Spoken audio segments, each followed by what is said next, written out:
দেখুন, তৃণমূল কংগ্রেসের একটা সুবিধা হচ্ছে এটা, যখন লোকসভার ভোট থাকে তখন দায়িত্বটা অনেক বেশি কাঁধে নিয়ে নেন মমতা বন্দ্যোপাধ্যায়। তার কারণ অভিষেক নিজে ক্যান্ডিডেট থাকেন, যদিও অভিষেক তার কেন্দ্রে হয়তো একদিন গেলেন কি দুদিন গেলেন। আবার যখন বিধানসভার নির্বাচন থাকে তখন স্বাভাবিকভাবেই মমতা বন্দ্যোপাধ্যায় ক্যান্ডিডেট হন বলেই দায়িত্বে অনেকটাই কিন্তু অভিষেক বন্দ্যোপাধ্যায়। এবং অভিষেক বন্দ্যোপাধ্যায় এবার টিমটাকে সাজিয়েছেন, তার উপর নির্ভর করে বিভিন্ন জায়গায় গিয়ে ওপিনিয়ন পোল ইত্যাদি ইত্যাদি যেগুলো করা হয়েছে আমরাও করেছি। কিন্তু ঘটনা সেটা নয়, ঘটনাটা হচ্ছে প্রায় দুষ্কৃতকারীর মতন, অ্যান্টি সোশ্যালদের মতন অ্যাটিচিউড হচ্ছে গিয়ে নির্বাচন কমিশনার। এবং নির্বাচন কমিশনার জ্ঞানেশ কুমার যে কাণ্ড করছেন সেটা কিন্তু চাপের দিক কাজ হয়ে যাচ্ছে তৃণমূলের পক্ষে। এবং আপনাদের বাস্তবিক একটি কথা বলি, যে মমতা বন্দ্যোপাধ্যায় যে খেপে যাচ্ছেন এবং তার ভাষণের একটি বড় অংশ নরেন্দ্র মোদীর জায়গায় জ্ঞানেশ কুমারকে নিয়ে চলছে। জ্ঞানেশ কুমার কে? জ্ঞানেশ কুমার তো হচ্ছে পুতলি। কিন্তু এত নির্লজ্জতা এর আগে আমাদের দুজন রাজ্যপালকে দেখেছিলাম, তাদের নির্লজ্জ বিহেভিয়ার। বর্তমান রাজ্যপাল এখনো মুখ খোলেনি, এরপর মমতা জিতে আসলে তারপরে অসভ্যতা শুরু করবে ডেফিনেটলি, কারণ লোকটা খুব একটা ভালো না। কিন্তু ঘটনাচক্রে গতকাল মুখ্যমন্ত্রী নমিনেশন সাবমিট করলেন, মানে সইসাবুত করলেন, এবং সইসাবুত করতে যাওয়ার পথে বিপুল সম্বর্ধনা, এই বাড়ি থেকে ও বাড়ি থেকে, ও দিদি দিদি করে চিৎকার চেঁচামেচি ইত্যাদি ইত্যাদি। ফলে খানিকটা হলো তো মমতা বন্দ্যোপাধ্যায় কনফার্ম হয়ে গেলেন যে আমি ছাড়া এখানে কোনো বিকল্প নেই। শুভেন্দু দাঁড়িয়েছে, সেটা শুভেন্দুর হেডেক, মমতা বন্দ্যোপাধ্যায়ের হেডেক নয়। আপনাদেরকে প্রথমে মানে প্লাস সাইডটা বলবো, পরে মাইনাস সাইডটা বলবো, কিন্তু তার আগে যেটা বলবো, যেটা খুব খতরনাক ঘটনা ঘটছে, সেটা গতকাল কনস্টিটিউশন ক্লাবে দিল্লির, যেখানে প্রবীর বিশ্বাস গিয়েছিলেন এবং সেখানে গিয়ে তিনিও মিটিং টিটিং করেছেন, এবং সেখানে প্রশান্ত ভূষণ থেকে শুরু করে যাদব ইত্যাদি, যোগেন্দ্র যাদব এবং আমাদের সুমন ভট্টাচার্য সাংবাদিক, যিনি আমাদের এনকে ডিজিটালে বসেন মাঝে মধ্যে, সুমনদাও গিয়েছিলেন। সেখানে একটা দীর্ঘসূত্রী আলোচনা হয়েছে এবং আলোচনার একটা জিস্ট হচ্ছে এটা, যে আমি এর আগেও যোগেন্দ্র যাদবের কথা শুনেছি। যোগেন্দ্র যাদব বলছে যে যেভাবে ছকটা কেটেছে মানে কেন্দ্রীয় স্তরের আরএসএস, এবং আরএসএস যেভাবে ছক কেটেছে এবং সেই ছকের উপর এমন ভাবে স্টেপ ফেলছে আমাদের নির্বাচন কমিশনার জ্ঞানেশ কুমার, সেটা কোনো ভদ্রলোকের কাজ না। বিশ্বের কোনো জায়গায় নির্বাচনের আগে এত অসভ্যতামি হয়নি। লাখ লাখ লোকের নাম কেটে উড়িয়ে দেওয়া হয়েছে, ফিরছে যদিও কিছু, কিন্তু যা বাতিল হয়েছে তার একটা বড় অংশ কিন্তু ক্ষতিগ্রস্ত হয়েছে তৃণমূল কংগ্রেস, নো ডাউট। এই দুর্বলতার জায়গাগুলো বলছি। তো ফলে মানে মরণপণ লড়াই করছেন জ্ঞানেশ কুমার, তো কোনো একটা সময় এই সঙ্গফঙ্গ করতেন, ফলে তিনি সঙ্গের একেবারে মুখপাত্র হয়ে গেছেন। আপনারা দেখবেন যে মোদি বা অমিত শাহ যতটা অ্যাগ্রেসিভ, তারা এসে এখানে বক্তব্য রাখছেন টাকছেন ইত্যাদি, তার থেকে অনেক বেশি অ্যাগ্রেসিভ কিন্তু এবার আরএসএস এবং জ্ঞানেশ কুমার। কারণ জ্ঞানেশ কুমার এবং আরএসএস এর মানে আরএসএস জ্ঞানেশ কুমারের কম্বিনেশন খুব ভালো করে শুনে নিন। তাদের একটি শর্তের জায়গাটি হচ্ছে যে করে হোক বাংলাকে দখল করো। কিন্তু দখল করো বললে তো আর দখল করা যাবে না। গতকাল তো অনেকগুলো ঘটনা ঘটেছে, যার জন্য আজকে তড়িঘড়ি সকালবেলায় এই অনুষ্ঠান নিয়ে আসছে, এবং আসামে ভোট শুরু হয়ে গেছে। তো একেবারে লেটেস্ট বাই কতগুলো ওপিনিয়ন পোল পেলাম, গতকালই পেলাম। এবং ইন্ডিয়া টুডেতে যেমন দেখলাম, ইন্ডিয়া টুডে না ইন্ডিয়া যাই হোক, তেমন নিউজ 18 বাংলা বা নিউজ 18 হিন্দিতেও বলা যেতে পারে, তারা একটা সার্ভে রিপোর্ট যেটা জমা করেছেন, যে এই যে ডিলিশন হয়েছে এসআইআর এর, মানে স্পেশাল ইন্টেনসিভ রিভিশনের যে ডিলিশন হয়েছে, তাতে করে কি কি ক্ষতিগ্রস্ত হতে পারে সেটা নিয়ে কিন্তু যোগেন্দ্র যাদব, প্রশান্ত ভূষণ এরা আলোচনা করেছেন গতকাল ওই ইয়েতে দিল্লির ক্লাবে, এবং সেখানে প্রেসকে ডাকা হয়েছিল। এখন প্রেসকে ডেকেছে সবই তো গদি মিডিয়া, তারা দেখাবেই না, বরং ইউটিউবাররা সেটা নিয়ে কিন্তু যথেষ্ট, এখন ইউটিউবের যুগ, আমাদের যা যা পপুলার হয় তাবর তাবর বহু চ্যানেলের লোকে দেখেই না, ফালতু। এবার ধরুন আমরা একটা সার্ভে রিপোর্ট করছি, যে 230টা পেতে পারে, 222টা পেতে পারে, কিন্তু নামধাম যদি কাটা যায়। আচ্ছা, কিভাবে কাটা গেছে আপনাদেরকে তার ফরমেশনটা বলবো আজকের এই ভোটের হাওয়ায়।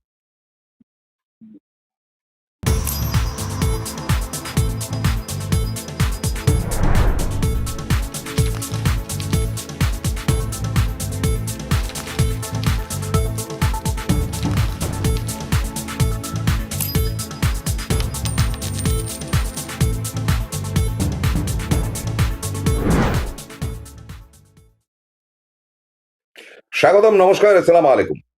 শুরু করছি আজকে ভোটের হাওয়া। একদম গোড়াতেই আজকে বলবো যে আজকে আমাদের দুটি চরিত্র। একটি হচ্ছে অভিষেক বন্দ্যোপাধ্যায়, যিনি দাপটে ঘুরে বেড়াচ্ছেন সারা পশ্চিমবঙ্গে। তিনি কিন্তু বিলক্ষণ জানেন কি ফল হতে পারে বা না পারে। তার একটা টিম কাজ করছে, তার উপরে আইপ্যাক রয়েছে এবং তার কাছে কিন্তু বার্তা পরিষ্কার রয়েছে। তাকে কনফিডেন্ট মনে হচ্ছে, কিন্তু কনফিডেন্ট থাকলেও কতগুলো জায়গা থেকে একটু বেমাক্কা খবরাখবর আসছে, যেটা হেলদি না। মানে আপনারা যেটা বলেছেন আর কি, যে 240 বা 235 এরকম ধরনের রেজাল্ট হওয়াটা কি সম্ভব এই ডিলিশনের পর? Big question. বোধহয় সম্ভব না। মানে সুস্থ পোলস্টার হিসাবে সেটা কিন্তু লোকে বলছে না। যোগেন্দ্র যাদবের মতো পোলস্টার কজন আছে? এখন যোগেন্দ্র যাদবের বক্তব্যটা হচ্ছে যে এই ডিলিশনটা হয়েছে, সে ডিলিশনের জন্য 55 থেকে 70টি আসনে তার উপর এফেক্ট পড়বে। আবার বলছি, 55 থেকে 70টি আসনের উপর এফেক্ট পড়বে। আচ্ছা, সেটা যে তৃণমূলের এমন কথা কিন্তু তারা বলেনি। তার মধ্যে বিজেপিও থাকতে পারে। তার কারণটা হচ্ছে মতুয়াদের এই যে 27 লক্ষ এখনো জিজ্ঞাসা চিহ্নের মধ্যে রয়েছে বাদশার দেওয়ার পরও, তার মধ্যে তো মেজর সংখ্যাটাই মুসলিমদের এবং একটা অংশ রয়েছে মতুয়াদের। তো ফলে তার মধ্যে মতুয়াও রয়েছে 55 থেকে 70টি আসনের মধ্যে, তার মধ্যে মুসলিম রয়েছে। কিন্তু এখানে প্যারামিটারটা একটু ডিফার করছে কতগুলো জায়গায়। এটা নিয়ে পরে আলোচনা করছি, কিন্তু তার আগে বলে দিই যে তৃণমূলের দুর্বলতাটা কোথায়। অভিষেক বন্দ্যোপাধ্যায় তো ভাষণ দিচ্ছেন, তিনি যাচ্ছেন নানান দিকে। তার বক্তব্যের মধ্যে উত্তর বাংলাতে তিনি যথেষ্ট স্ট্রং বক্তব্য রেখেছেন। যদি পারি আমরা কিন্তু সে লিঙ্কটা আপনাদেরকে ব্রেকের পর দেখাবো। তো সেখানে আমরা পুরুলিয়া, আ part of Bankura, a part of Medinipur একদম এন্ড পার্টটা, মানে জঙ্গলমহল এবং ঝাড়গ্রাম, এই যে 4টে জায়গা জঙ্গলমহল, এই জঙ্গলমহলে আপনার এদিকে আছে 4টে, ওদিকে আছে 1টা, 2টো, আচ্ছা 4টে 2টো 6টা, 6টার 14টা হচ্ছে আপনার 20টা, 20টার 7টা 27টা আসন। এখানে এই 27টা আসনের মধ্যে কি ফলাফল হবে, ইটস এ বিগ কোয়েশ্চেন। আপনাদেরকে বলছি তার কারণটা হচ্ছে এখানে জাতি উপজাতি জনজাতির একটা ব্যাপার আছে, মানে মাহাতো টাহাতো ইত্যাদিরা থাকে এবং এরা কিন্তু বাম আমলে মানে ওই মাওবাদী বলুন নকশাল বলুন এদের উপর, এদের কাছে প্রচন্ড অত্যাচারিত হয়েছে। খেতে পারতাম, প্রত্যেকদিন একটা করে লাশ পড়ে থাকতো জঙ্গলমহলে। সেখান থেকে কিন্তু তাদের সেফ সিকিউরিটি দিয়েছিল মমতা বন্দ্যোপাধ্যায় এবং সেখানে কিন্তু বিস্তর তারা আসন পেয়েছিলেন। কিন্তু বর্তমানে তারা কিন্তু বিজেপির দিকে হেলে রয়েছে এই কারণে যে বিজেপি তাদেরকে জানিয়েছে যে দেখো ভাই, এখনো কিন্তু মাওবাদী আন্দোলন চলবে এবং তোমাদেরকে খতম করার একটা তাল চলছে, তোমরা আমাদের সঙ্গে থাকো। এবং ওই জনগোষ্ঠীর মধ্যে একটা ভেদাভেদ করে, একটা ভাগাভাগি করে এই 26-27টি আসনের মধ্যে কিন্তু একটা মানে ট্রান্সপারেন্সি বলে না, সেই জায়গাটাতে কিন্তু একটা জিজ্ঞাসা চিহ্ন। যদিও বাঁকুড়াতে গতবারের থেকে কিন্তু তুলনামূলক ভালো ফল হওয়ার সম্ভাবনা রয়েছে। আই এম নট শিওর এই ডিলিশনের পর কি হবে বা না হবে, যেটা হওয়ার সেটা বলছি।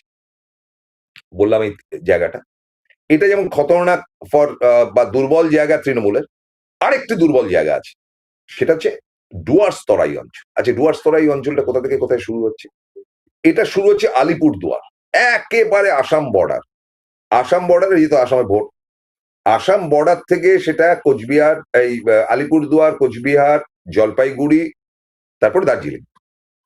এই যে এন্টায়ার জায়গাটা, এটা আমি আগেও বলেছি এবং আপনাদেরকে বলি যে একটা খুব ভালো লাগলো যে এই অ্যানালাইসিসটা একজন বিজেপির শিক্ষিত লোকও করেছেন। মানে তাকে ধন্যবাদ জানাই। তিনি এবার প্রার্থীও বটে রাসবিহারী কেন্দ্রে, স্বপন দাশগুপ্ত। ভদ্রলোকের বিস্তর পড়াশুনো এবং ইন্টেলেকচুয়াল তো বটেই। তিনি ওইটাই বলেছেন যেটা আমি বলেছি, সেটা আরেকবার রিপিট করছি। আপনাদের বলি যে এই যে দেশ বিভাগটা হয়েছিল তার আগে, মানে 43-44 ওই টাইমটাতে এই এন্টায়ার উত্তর বাংলাতে মানে হচ্ছে গিয়ে ওই আলিপুরদুয়ার থেকে শুরু করে শিলিগুড়ি ফিলিগুড়ি এই অঞ্চলে, মানে ডুয়ার্সরা এই অঞ্চলে কিন্তু উদ্বাস্তুরা তখনও আসেনি। সেই সময়টা কারা থাকতো? মূলত এদেশীয় বাঙালি, গোষ্ঠীগতভাবে নানান লোক, এবং অবশ্যই একেবারে সাঁওতাল পরগনা থেকে তুলে এনে যাদেরকে কয়লার খনিতে বা চা বাগানে যাদেরকে কাজে নামানো হয়েছে, এবং রাজবংশী, বিরাট সংখ্যার রাজবংশীরা এদেশীয়, এবং তারা এই জায়গাটা চালিয়েছে। এবং সত্যি কথা বলতে কি, যে রাজবংশীদের হাতে থেকে কিন্তু যতটুকু যা উন্নতি হওয়ার তখন তারা চেষ্টা করেছে, কিন্তু ওদের ওখানে ডেভেলপমেন্টের কোনো ব্যাপার ছিল না। ব্রিটিশ টাইমও ওই দার্জিলিংটাই ডেভেলপ হয়েছে। আর মানে জঙ্গলের মধ্যে যে নানান রকম ট্যুরিজম ইত্যাদি ইত্যাদি, এখানে কিন্তু তিনটে ব্যাপার আছে। একটা হচ্ছে গিয়ে কাঠ, মানে নাম্বার অফ উড। আরেকটা হচ্ছে গিয়ে টুরিস্ট, টিম্বার টুরিস্ট, এই দুটো ব্যাপার। টিম্বার হচ্ছে গিয়ে আপনার কাঠের, টুরিস্ট হচ্ছে গিয়ে আপনার বেড়ানোর জায়গা। টিম্বার এবং টুরিস্টের আদর জায়গা হচ্ছে গিয়ে এই ডুয়ার্সতরাই অঞ্চল। তো ফলে এইখানে কিন্তু ওই স্বাধীনতা উত্তর যুগে যখন হুড় করে ওপার বাংলা থেকে উদ্বাস্তুরা আসা শুরু করলে, তার মধ্যে রাজবংশীরাও ছিল ওপার বাংলায়, তার একটা বড় অংশ ঢুকে গেল আসামে। আমাদের দক্ষিণবঙ্গে প্রচুর ঢুকলো, কিন্তু উত্তরবঙ্গ ছেয়ে গেল। আচ্ছা, এরা যখন এলো মানে সাম টাইম অফ 47, ওই টাইমটাতে দেশ বিভাগের পর, ও আমি মানে টি এর কথা বলছেন, তিনটে টি রয়েছে। টি মানে চা, টি, টিম্বার অ্যান্ড টুরিস্ট, এই ছিল ওদের রোজগারের রাস্তা। তো এইটা ছিল নর্থ বেঙ্গলের ব্যাপার। আচ্ছা, এই যে উদ্বাস্তুরা এলো, তখন কিন্তু দাপটে সেখানে মানে কি বলা যায়, সংগ্রাম করছে শ্যামাপ্রসাদ মুখার্জি এবং তার দলবল, এবং তারা বিভৎস উস্কালো উত্তর বাংলার মানুষদের, যে তোমরা একেবারে ক্ষমা করবে না এই ইয়েদের, মুসলমানদের, তাদের জন্য তোমাদেরকে তাড়িয়ে দিয়েছে, তোমরা এদেশে এসছো, আর এই কংগ্রেস গভর্নমেন্ট অত্যন্ত বাজে, হেনা তেনা এইসব তারা পুরকি পারকা দিয়েছিল। শ্যামাপ্রসাদ তো বাঁচলেন না বেশি, তিনি তো মারাই গেলেন।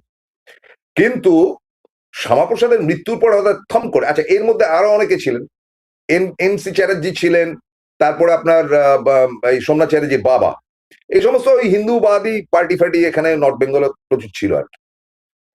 এবারে সেখানে কিন্তু দায়িত্বে চলে এলো কমিউনিস্টরা। এই কমিউনিস্ট পার্টির জন্ম কিন্তু ওপার বাংলার থেকে মোটামুটি, মানে এদেশীয়রা কিন্তু খুব একটা কমিউনিস্ট পার্টির মধ্যে ছিল। পরবর্তী অধ্যায় হয়েছে, ঠিক আছে।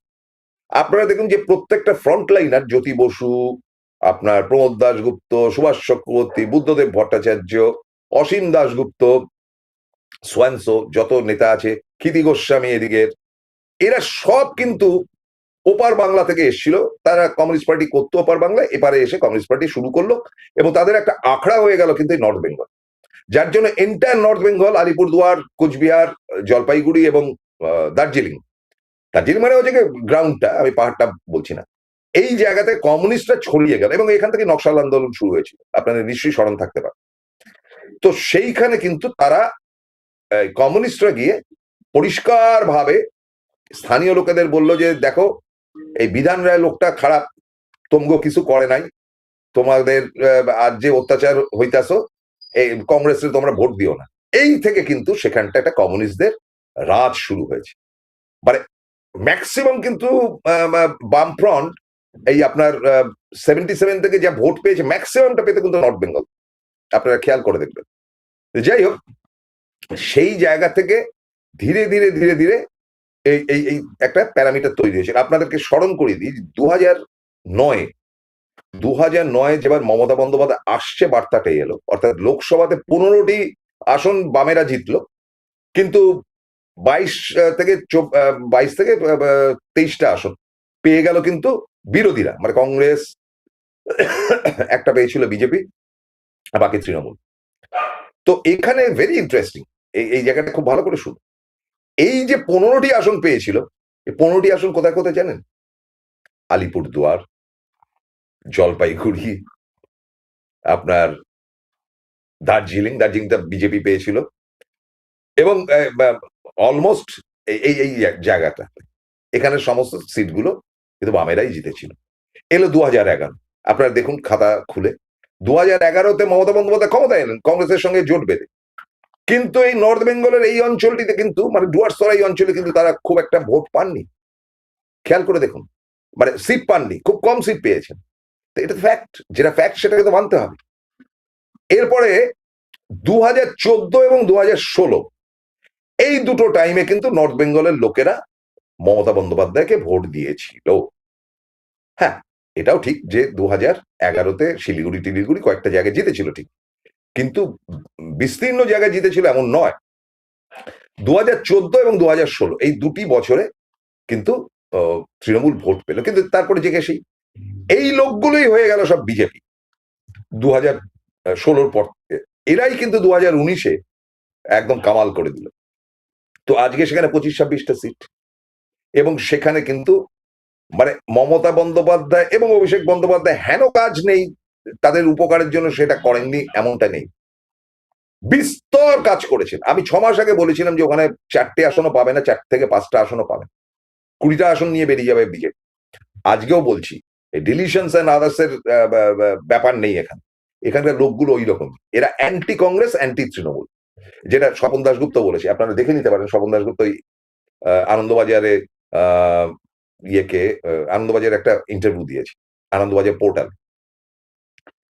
তো এইখানে কিন্তু আমরা যেটা বলছি যে ওইভাবে দখলদারির জায়গা থেকে এই জায়গাটি কিন্তু দুর্বল হয়ে রয়েছে, এবং এই দুর্বলতাটা কাটানো যায় কি করে বলবো, কিন্তু তার আগে নিয়ে নিতে হবে একটা ছোট্ট বিরতি।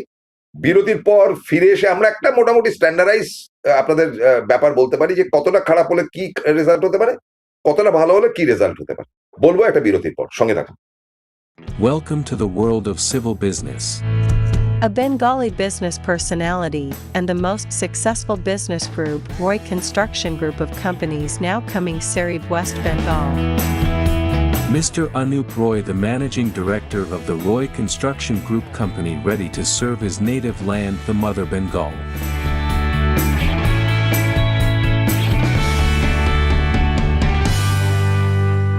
এবার সাধ্যের মধ্যেই হবে মধ্যবিত্তের স্বাদ পূরণ। নতুন বাড়ি, নতুন স্বপ্ন, সুখের নতুন অধ্যায় শুরু হোক এই উৎসবে। Ashoka group, রিডিফাইনিং realty. ফোন করুন 9163502850। ফিরলাম বিরতির পর।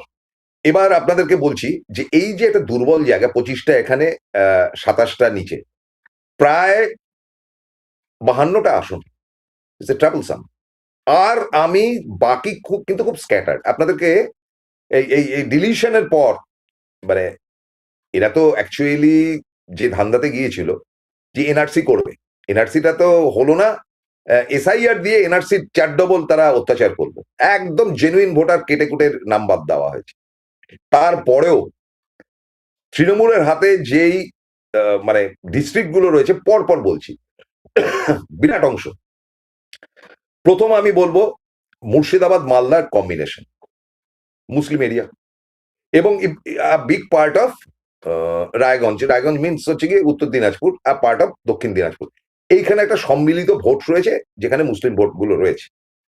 মুসলিমরা গাদ্দারি করবে না, ওই হুমায়ুন কবির ফবির 2-4 জন লাফাবে ঠিকই, কিন্তু ওইখানেই শেষ। এরপরে স্ট্রং জমি যেটা, সেটা শুরু হচ্ছে আপনার বীরভূম থেকে, না মাঝখানে কৃষ্ণনগর আর রানাঘাট যে দুটো কনস্টিটিউয়েন্সি রয়েছে, তাতে রানাঘাটে গতবারের রেজাল্ট হয়েছিল খুব খারাপ, এবার বেটার হতে চলেছে, কিন্তু কৃষ্ণনগরের রেজাল্ট খুব ভালো হবে, মুসলিম বেস। কৃষ্ণনগরে মহুয়া কি বলে মৈত্র তো ওই মুসলিম ভোটের উপর ভিত্তি করেই যেতেন। এরপরে আপনাদেরকে বলছি যে স্ট্রং প্লেস কি কি, সেটা হচ্ছে যথাক্রমে বীরভূম, বর্ধমান, উত্তর 24 পরগনা, দক্ষিণ 24 পরগনা, কলকাতা, হুগলি, হাওড়া, মেদিনীপুর। বিগ 8টা ডিস্ট্রিক্ট, এবং এই 8টা ডিস্ট্রিক্টের মধ্যে অলমোস্ট 130 থেকে 135টা আসনের মধ্যে লড়াই হবে। আপনাকে আমরা কনফার্মলি বলছি, যতই ডিলিশন হোক আর যাই হোক, Mamata Banerjee stands on 115 seat, পেয়ে গেছে অলরেডি, 115টা আসন পেয়ে গেছে, 115টা না 114টা আসন পেয়ে গেছে। এটা আমার কথা না, যারা বলেছেন তাদের কথা। এই 114টাকে আপনি যদি 294 থেকে বাদ দেন, তাহলে আপনার কাছে থাকবে 180। এই 180, এই 180টা আসনের মধ্যে থেকে আপনাকে 150 আসন জিততে হবে, 180 আসনের মধ্যে থেকে জিততে হবে বিজেপিকে।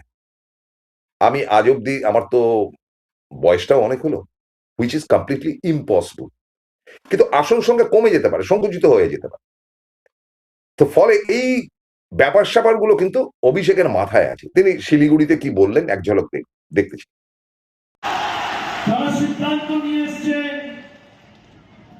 যে বছরের পর বছর জলপাইগুড়ি, আলিপুরদুয়ার, কুচবিহারের মানুষকে যেভাবে বিজেপির নেতারা বঞ্চিত, নিপীড়িত, অবহেলিত, অত্যাচারিত, লাঞ্ছিত, শোষিত করে রেখেছে, এক ধাক্কায় আগামী 23 তারিখ জোড়া ফুলের বোতামটা টিপে সবাই দেবে।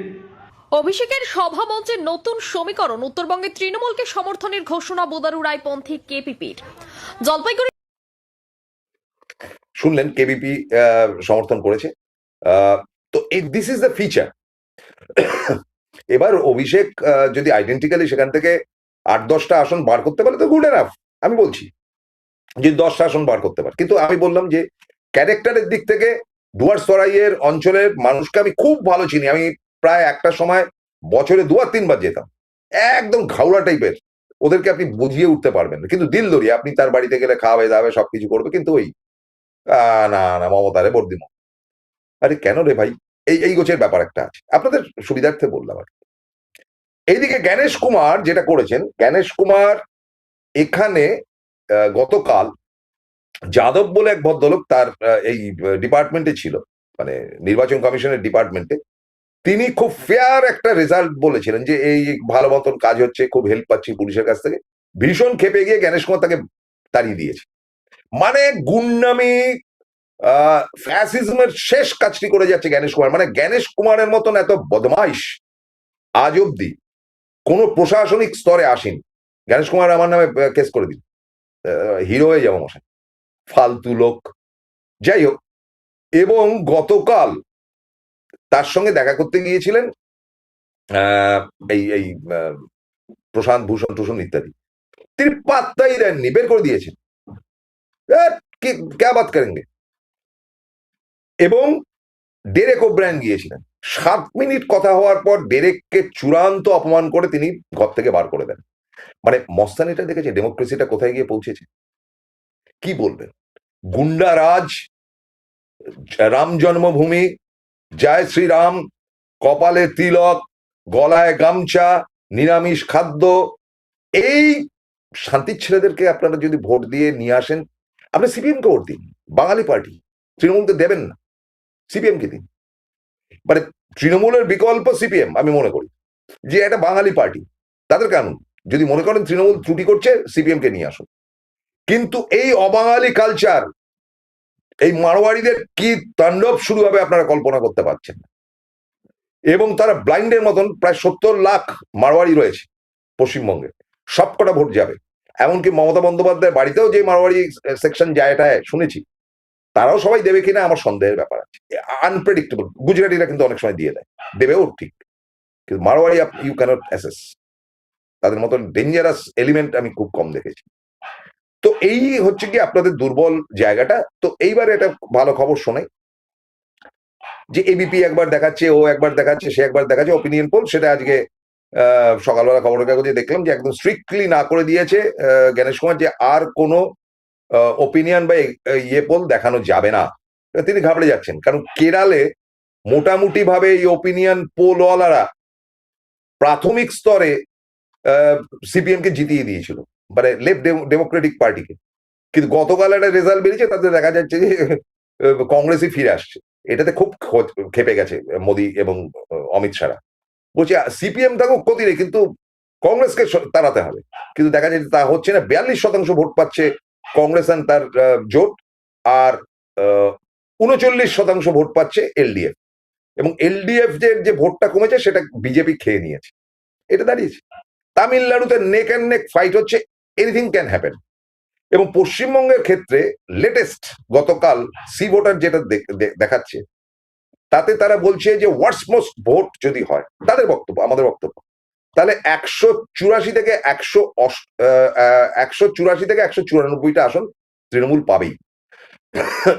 সেক্ষেত্রে 88 থেকে 92 এর মধ্যে আটকে যাবে বিজেপি।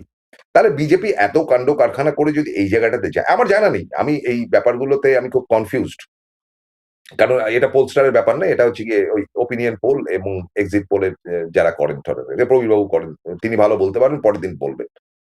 তো এইখানে যেটা দাঁড়িয়েছে যে এই ডিলিশনের ফলে ওয়ার্স্ট মোস্ট রেজাল্ট, যেটা গতকাল সি ভোটার বলেছে, ওয়ার্স্ট, একদম কারেন্ট টাটকা, যে মমতা ডেফিনেটলি ক্ষমতায় আসছে, তার আসন গিয়ে পৌঁছাচ্ছে 184 থেকে 194।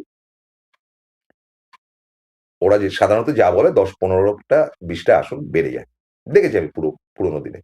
এবং একটা ওপিনিয়ন পোল ওয়ালারাও কিন্তু মমতাকে হারায়নি, গদি মিডিয়ারাও না। তাহলে মমতা আসছে, খালি হাতে যে কটা দিন সময় বাকি রয়েছে। আমি এখনো মনে করি যে Sayani Ghosh, she is very popular in north Bengal. একবার চেষ্টা করুন অভিষেক, সায়নীকে অন্তত দিন 10 জন্য বা দিন 7 জন্য উত্তরবঙ্গ চষে দিতে, ভোটের ফল কিন্তু ঘুরে যেতে পারে। Sayani is very popular, very popular. তার ওই দেহাতি গান টান গুলো উত্তরবঙ্গের লোক কিন্তু প্রাণ ভরে শুনবে, সায়নী পারবে। সুতরাং এটা আপনাদের ব্যাপার, আপনাদের দলের ব্যাপার, আমি এর বেশি কিছু বলতে চাই না। শেষ করছি আজকের মতন, ভালো থাকবেন, আদাব, নমস্কার।